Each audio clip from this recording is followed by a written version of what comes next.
exclusively on Spectrum.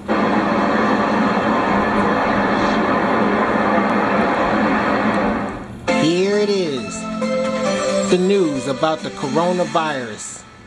Hey there, good afternoon, Northeast Ohio. I'm That's meteorologist Ashley Beatty. The news about the coronavirus. Levels out there. This does include Cuyahoga, all of our surrounding counties, additionally Ashtabula County. So some elevated levels of ozone are once again present. We're also talking about not just heat and humidity the way we did yesterday, but more in the way of thunderstorm potential. We've seen those through the afternoon. That's going to continue into the early evening hours. Once we get into around 8 o'clock this evening, notice how everything really starts to wind down on our future cast. And from there, only isolated rain chances in the mix for the remainder of the night and then into early tomorrow. But those temperatures are slowly backing off because of all of that humidity that's present out there. So we're keeping 80s in the mix through much of tonight, very slowly dropping off through the evening, and then it's not until once we get into around 10, 11 o'clock, we do see those numbers coming back down into the upper 70s and then not falling much from there. Overnight lows do remain in the 70s this time around. So the question is, when do we cool down? And the answer is this weekend. We are going to see a frontal boundary coming in to take the edge off the heat, but it'll also be bringing some more widespread rain into the mix for Saturday. So something you want to keep in mind, more widespread showers and some thunderstorms in there through early Sunday, and then we will start to see some drier air coming in for the second half of your weekend. Until then, though, we will be staying hot. Temperatures in the 90s through Thursday, and then Friday we'll see those temperatures coming down slightly. That's more going to be due to increased rain chances before the actual cool, dry air makes a comeback on Saturday, bringing those temperatures back down closer to what's average for this point in July. On the water, we've got southwest winds very light today, so waves generally only around a foot. However, in areas where we do see the possibility of thunderstorm development, that could kick those up a little bit higher, so just keep that in mind. As far as your 7-day forecast goes, we're going to keep those isolated rain chances during the afternoon Wednesday, more isolated on Thursday, and then the coverage picks up through Saturday. That's going to be likely our rainiest day, and then drier and cooler air arrives for the second half of your weekend.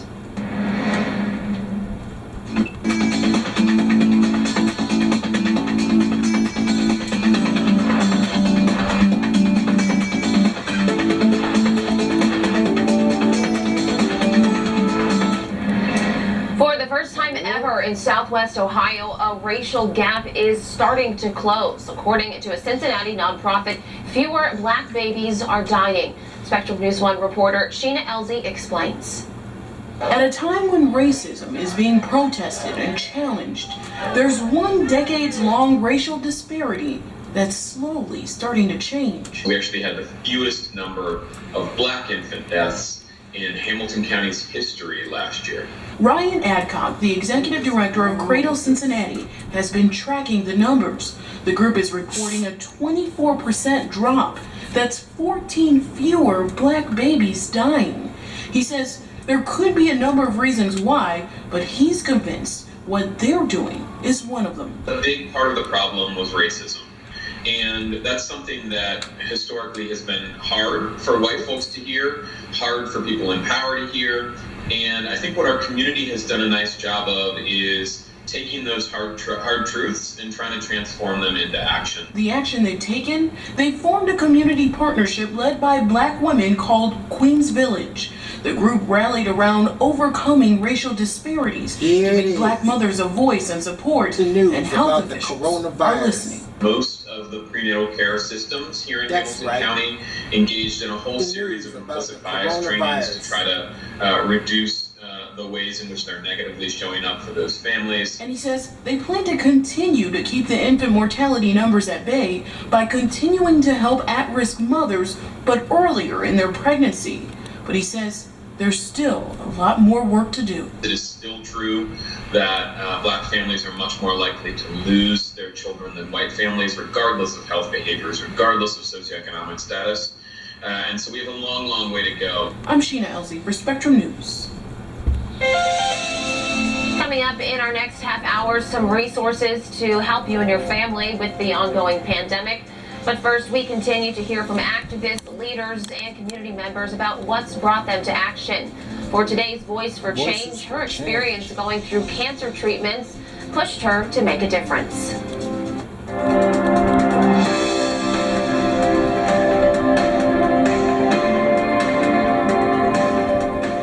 I'm Demetria White Shelton. I'm from Cleveland, Ohio. My Sisters Keeper is a nonprofit organization that focuses on women who are undergoing cancer treatment. We focus a lot on breast cancer because our founder, Sherry White, who's also my sister, is a breast cancer survivor of 8 years. So what we do is we provide services that you don't even think about that you might need if you're sick. So think about the woman who lost her breast and how somehow, some way she doesn't feel pretty, or she loses her hair and she doesn't feel pretty.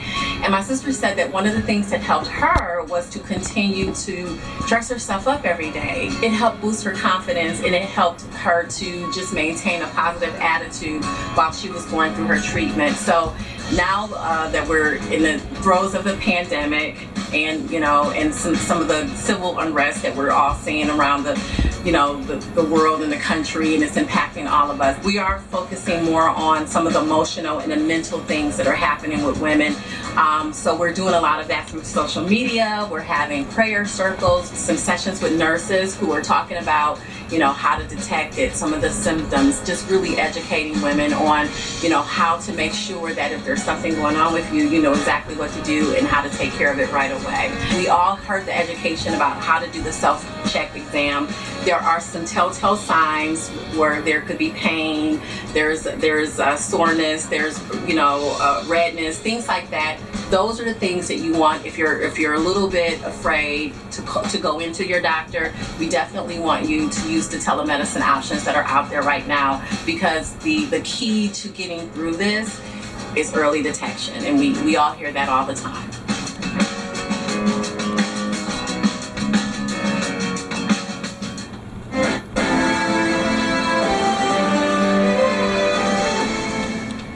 You didn't just start a business. You created a community. Your customers are your neighbors, your heartbeat. Our customers are our neighbors too. And our passion has always been for local businesses like yours. Right now, you can get a free commercial and a 50% match on your investment to put it on TV. America's most trusted media partner is here to help. This is what partners do. We are Spectrum Reach, and together we will rebuild. Visit rebuild.spectrumreach.com to get started. Dinner with the Drakes tonight? Alexa, ask Buick to start my Encore GX.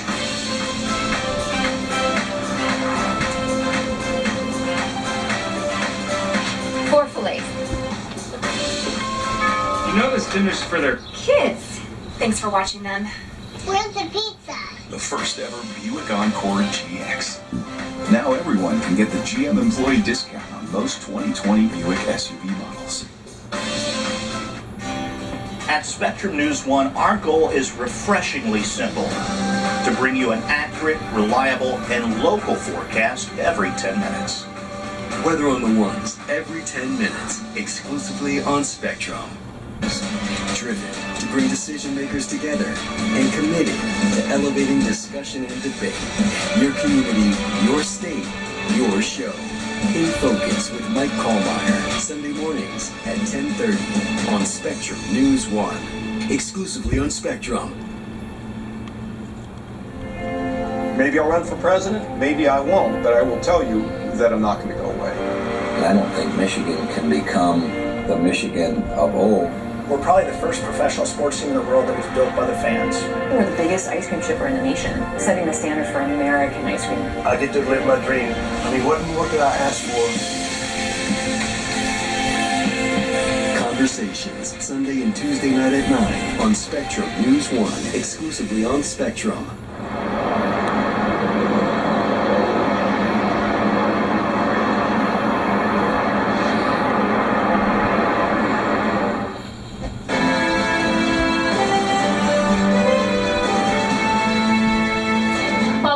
I'm Mary Lee Melendez, and this is Spectrum News 1. Here's what we're covering this half hour. Many across Ohio are still struggling with financial and legal issues during this pandemic.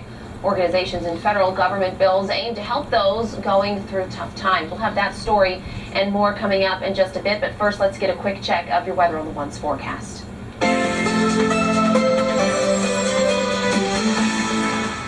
A lot of heat, a lot of humidity, resulting in a lot of thunderstorm activity this afternoon. Some of it producing some very heavy rain. Of course, cloud-to-ground lightning will be an issue. Gusty winds. Can't even rule out a couple of reports of smaller hail as a possibility through the remainder of the afternoon and even into the very early evening hours. Once we head into around 8, 9 o'clock, that's when we really start to see the intensity on these storms kind of coming down. And then through the remainder of the evening, skies generally quiet, although a couple of showers could continue to pop up from time to time, even overnight tonight. However, any rain we do see is going to be substantially lighter. Now, we've been talking about heat, and rightfully so. Readings well into the 90s this afternoon. Areas where we are seeing some slightly cooler temperatures, thanks to some rain cooled air that has managed to register from these thunderstorms. Our highs today, not seeing records, want to make that clear, but we're a lot closer in regards to our record temperatures than we are to our averages, which are in the 80s at this point in the year. However, these numbers do make a comeback toward the end of the week. More on that coming up in just a few minutes. Over the last 4 months, communities of color continue to face legal issues relating to COVID-19. Whether it's unemployment benefits, evictions, or foreclosures, there's one website that serves as an umbrella of resources for Ohioans. Our Dennis Viviano has more. Nearly a year after it was launched, Columbus-based OhioLegalHelp.org aims to guide, inform, and connect the public with real-time data. Executive Director Susan Che says the website removes barriers to laws and helps to close the justice gap in Ohio, which has been widened by the COVID-19 pandemic. And so far, Ohioans are taking advantage of the free anonymous service. We'll serve over 200,000 people in our first year of operation. And right now, depending on the metric that we're using, we're helping about 50,000 folks a month. In 2015, the Ohio Supreme Court's Task Force on Access to Justice recommended a statewide website that provides legal information. Ohio Legal Help began in the fall of 2019, and the website provides information on family, housing, money and debt, as well as health, public benefits, information for seniors, veterans, crime, and courts. Che says in addition to unemployment questions, many folks are concerned about the extra $600 in federal unemployment insurance set to expire at the end of the month, and whether or not there will be a second stimulus check. Folks are concerned. That stimulus really helped folks, right? Whether it was so they could catch up on rent or whether it was so that they could, shore up some food, some meds. Are we saying that there's going to be another stimulus? Now, that's not for us. What we'll do is once Congress acts, if they act, we'll have that information up almost immediately. According to a recent census survey, 20% of Hispanic and Latino and 24% of Black households say they were unable to pay rent, compared to 11% of white households. Ohio Legal Help says if you find yourself in that situation, they provide an eviction timeline for people wondering how long the process takes and where they can get help. Communities have come together, put together renter assistance programs. If there's a renter assistance program in your community, we have tried to put up information about it and when it starts. For Spectrum News, I'm Dennis Viviano. And if you're in need of help during the COVID-19 pandemic, just go to ohiolegalhelp.org. The month of July has become an unofficial benchmark for when Congress may pass another coronavirus relief package. But pandemic politics are dragging into the summer, as our Washington Bureau reporter Taylor Popolars explains. Capitol Hill is quiet for the next 2 weeks while Congress spends some time home, but negotiations are underway to see if a deal could be reached on a new coronavirus relief bill. I've been having conversations trying to talk people into, can we find a middle ground? Obviously that gets harder and harder as we get closer to a presidential election. Since March, Congress has passed 3 giant pieces of legislation that have poured roughly $3 trillion into the economy. Then, in mid-May, House Democrats passed their version of a Phase 4, the $3 trillion HEROES Act. But the Republican-led Senate was never going to take it up because of the price tag. To this day, the cost and intent of another relief package remains a partisan sticking point, including among Ohio's members of Congress. I would like to not focus on like a phase 4 or phase 5, but a phase 1 of reopening and getting back to business for people. I think the Senate should do its job and pass the HEROES Act as we did here in the House. We know there will have to be some compromise. While lawmakers have so far agreed that small businesses should continue to be helped and money should keep going to vaccine development and testing, there's disagreement over things like extending the increased federal unemployment benefits past July or sending out another round of direct payments. Republicans point to the growing deficit and the fact that not all $3 trillion already signed into law has been spent. Just to say, okay, we're going to have another package and put money out there, it could be that people don't need it at this time. There's not a limitless, endless pot of money here, and anything that we do additionally has got to be targeted. But Democrats argue the country is going to be on a roller coaster for the foreseeable future as coronavirus numbers fluctuate and communities dance between reopening and closing back down. And that signals to me that the economic pain is going to be going on for a while. So instead of government always reacting and waiting and then trying to catch back up, it's time for government to start playing offense. And then there's President Trump, who's running for re-election and seems determined to reopen the country as fast as possible. He has said he's open to there being another relief package, but hasn't yet made clear what compromises he's willing to make with Democrats. In Washington, Taylor Popolars, Spectrum News. Okay, thank you, Taylor. And the House and Senate are scheduled to be back in session on Monday, July 20th. Masks are starting to become mandatory in cities across Ohio, but at the State House, this medical issue looks more like a political one. A deep divide can be seen inside both chambers as many Republicans refuse to mask up. State Representative Nino Vitale has a bill in the works that would ban mandatory masks unless okayed by the legislature. But now that Columbus Mayor Andrew Ginther has made masks mandatory, the question remains, will it apply to those in the House and Senate? If Mayor Ginther institutes a mask mandate, does that mean people in